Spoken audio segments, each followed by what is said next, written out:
Welcome back. Today is Thought for the Month, number 8, which is the month of August. I know, it's late.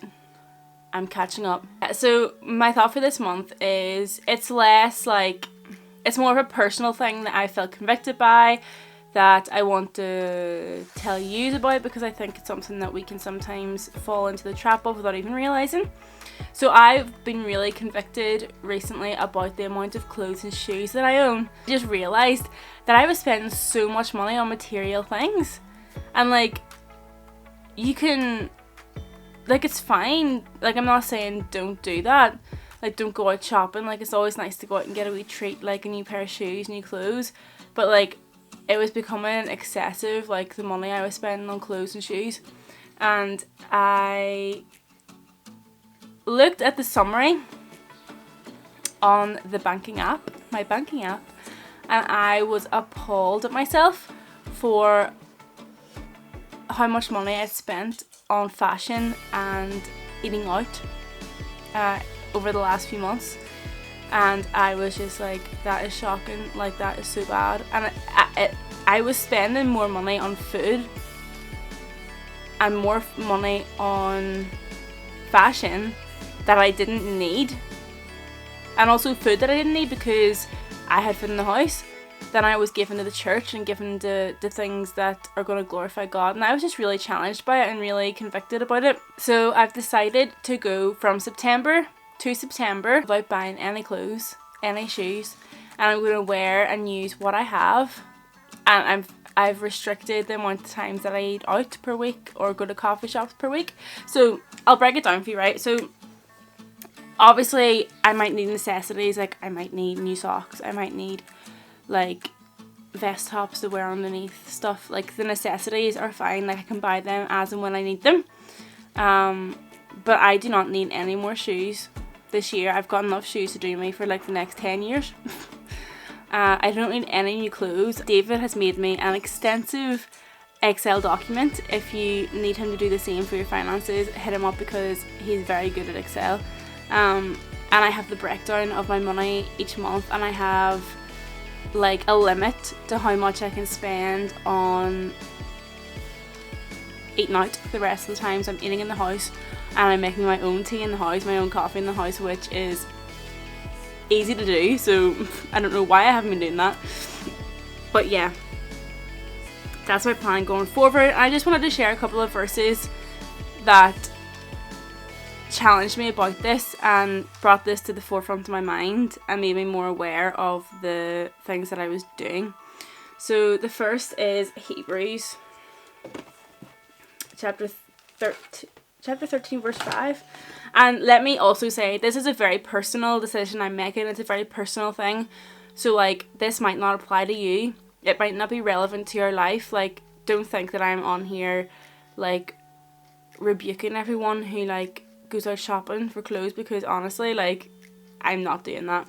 I'm just sharing with you what I'm doing to try and make myself better at spending money and making sure that my finances go towards better things than clothes and shoes and McDonald's.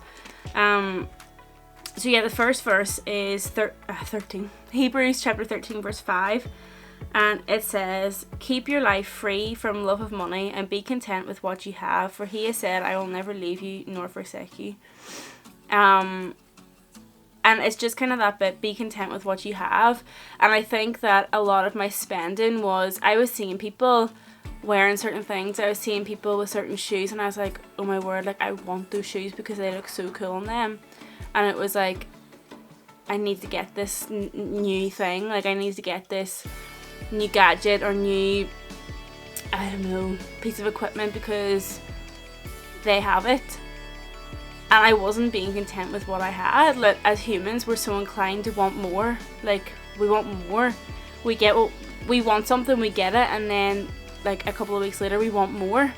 And I just really don't want that to be the mentality that I have in life. I don't want to be constantly craving more possessions, more material things that I don't need. So like, this is how I'm kind of putting that into practice with the decisions that I'm making going forward. And I'm really hoping that it'll help me to be more content with what I have. And then the last one that I want to tell you about is Matthew chapter 6. Matthew chapter 6, verses 19 to 21. And you might have heard it before, but it says, "Do not lay up for yourselves treasures on earth, where moth and rust destroy, and where thieves break in and steal. But lay up for yourselves treasures in heaven, where neither moth nor rust destroys, and where thieves do not break in and steal. For where your treasure is, there your heart will be also."